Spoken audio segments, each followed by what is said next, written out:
I died. Or at least, that's exactly what it felt like. One moment, I was lying on my bed, mindlessly scrolling through a cliché romance novel on my phone. The next moment, I woke up in someone else's body. At first, I thought it was a bizarre, hyper-realistic dream. But then my eyes adjusted to the sleek, modern office around me. I saw the stacks of files. I saw the gold-plated name on the heavy mahogany desk. And most importantly, I saw him, Leo, the ruthless, irredeemable villain of the story.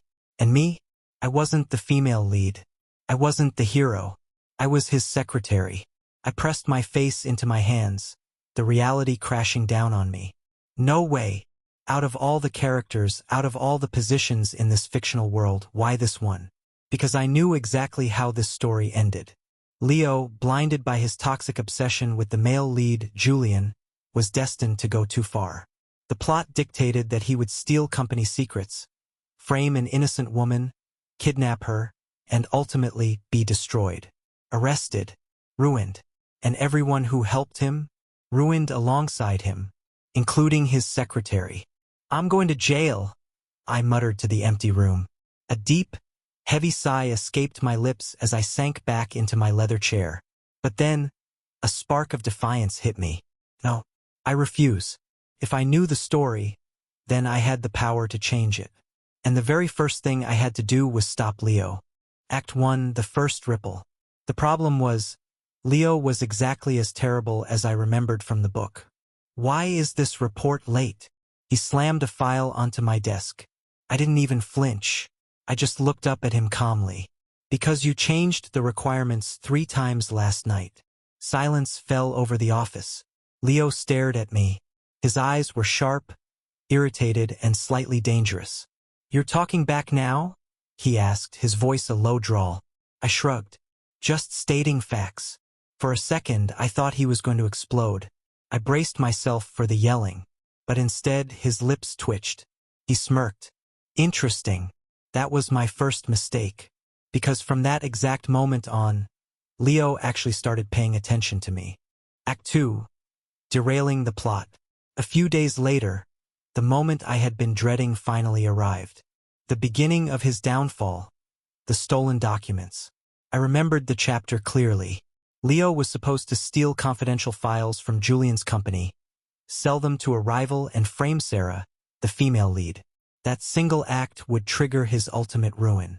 So that night, I didn't go home. I walked straight into his office without knocking. He was there, alone, working late in the dark. Exactly like the story said. "Leave," he ordered without even looking up from his laptop. "No." That made him pause. Slowly, he lifted his gaze, his eyes locking onto mine. "Excuse me." I walked closer, firmly placing my hands on his desk. "You're planning to steal from Julian's company." The room went dead silent. The air instantly turned ice cold. Leo leaned back in his chair, his eyes narrowing into dangerous slits. "You've gotten bold." "I've gotten logical," I fired back. "Because your plan is terrible." That caught him completely off guard. "Explain." I didn't hesitate. I laid it all out. "You steal the documents. You leak them. You frame Sarah. Julian investigates. He finds the inconsistencies. It leads straight back to you. Your company collapses, and you go to prison." His expression shifted. It was subtle, just a micro-expression, but I saw it. Doubt. "You're assuming a lot." "I'm predicting," I corrected him. "Because this isn't genius, Leo. It's obvious." He went quiet. He was actually thinking about it. That was entirely new. "What do you want me to do instead?" he finally asked, his voice losing its edge. I exhaled slowly, holding his gaze. "Nothing."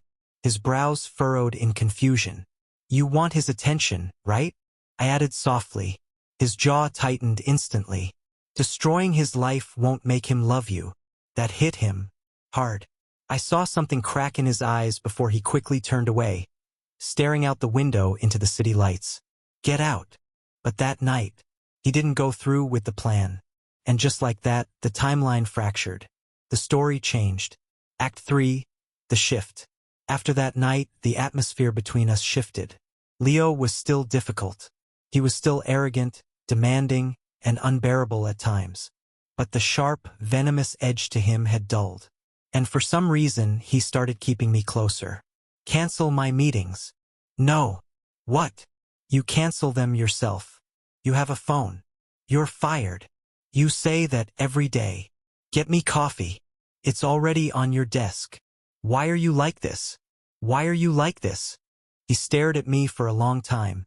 And then, for the first time since I met him, he laughed. It was quiet, rough, but it was real. I didn't realize when the dynamic truly flipped. Maybe it was the late nights spent working side by side. Maybe it was the comfortable silence we began to share. Or maybe it was the night I found him standing alone on his penthouse balcony, looking over the edge. You'll fall, I called out. Would that matter? He muttered, not looking back. I walked closer, crossing my arms to shield myself from the wind. Yes, the paperwork if you die would be incredibly annoying. He huffed a small, dry laugh. You're strange. You're lonely. He froze. His grip on the railing tightened until his knuckles turned white. Shut up. You've built your entire life, your whole identity, around someone who doesn't love you. Silence stretched between us, thick and heavy. And? He whispered into the wind. And you're destroying yourself because of it. I can make him look at me, he said, but his voice lacked conviction.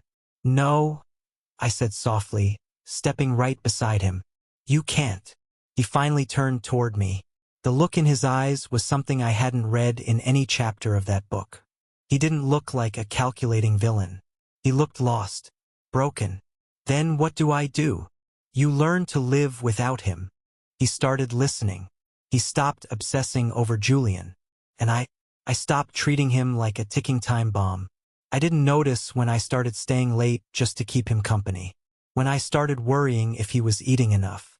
When I started noticing the way he looked at me, no longer cold, but soft. Did you eat? He asked one afternoon.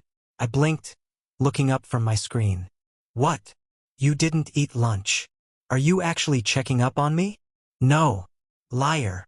Shut up. I smiled, and a strange, warm feeling bloomed in my chest. I should have realized what it was then, but I didn't. Not until everything fell apart. Act 4. The breaking point. Sarah disappeared. Just like in the original story. My heart dropped into my stomach. This was the kidnapping arc. This was the point of no return where the villain crossed the final line. And in the book, Leo was the mastermind. Panic hijacked my brain. Without thinking, I ran straight to his office, bursting through the doors. Where is she? I demanded, breathless. Leo frowned, genuinely confused. Who? Sarah. His expression instantly hardened, the warmth of the past few months vanishing. What are you talking about? She's missing. I snapped, the fear making my voice shake. Stop pretending. Silence fell like a guillotine. Then his voice came out, quiet, hollow. You think I did this? Yes. The words spilled from my lips before my rational brain could stop it. Something shattered in his eyes. It was worse than anger. It was total devastation. I stopped everything for you, he said, his voice barely above a whisper. And this is what you think of me? I hesitated. I wanted to take it back. But the fear of the original plot won. You're still capable of it. That was the final nail. He took a step back, putting a physical wall between us. Get out.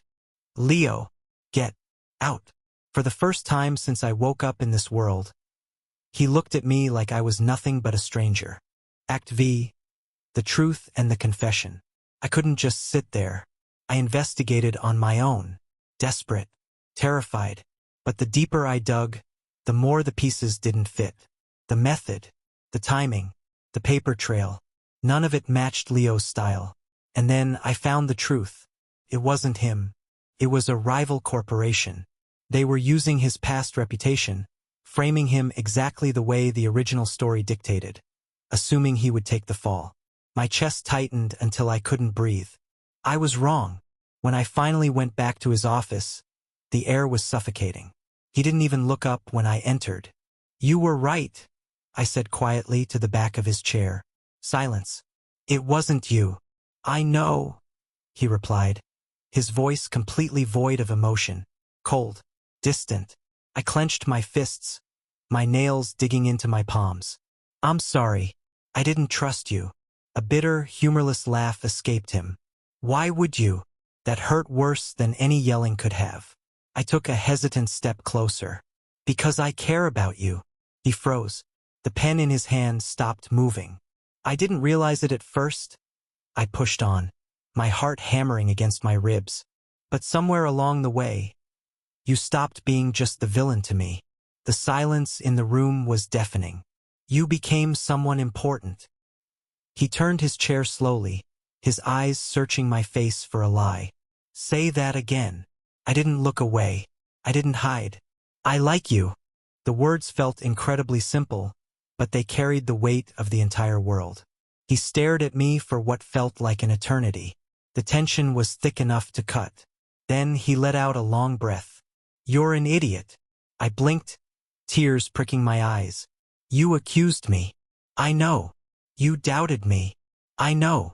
And you still like me? I let out a small, helpless laugh, a tear finally escaping. Yeah. He stood up, crossing the room until he was right in front of me, close enough that I could feel the heat radiating from him. Idiot, he whispered.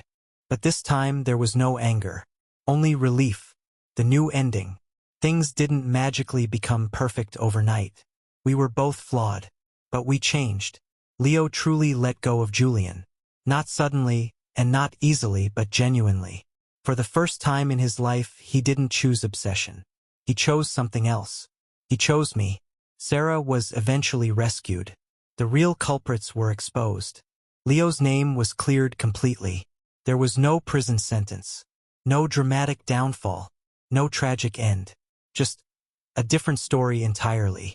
One evening, I was at my desk, typing away at a late-night email, when the door opened. Leo walked out, 2 steaming cups in his hands. Coffee? He asked, setting one down in front of me. I looked up, genuinely shocked. You're asking me? Did hell freeze over?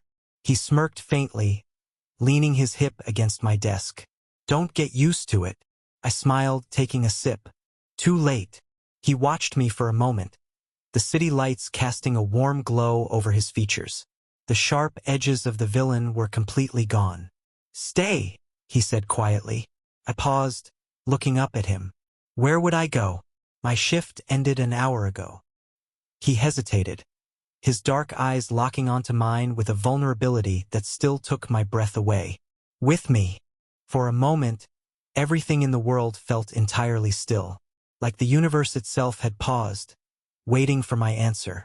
I stood up, closing the distance between us until there was almost no space left. Always.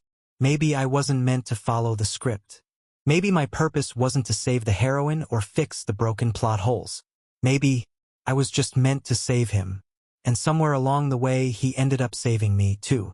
And in this version of the story, the villain didn't fall. He just fell in love.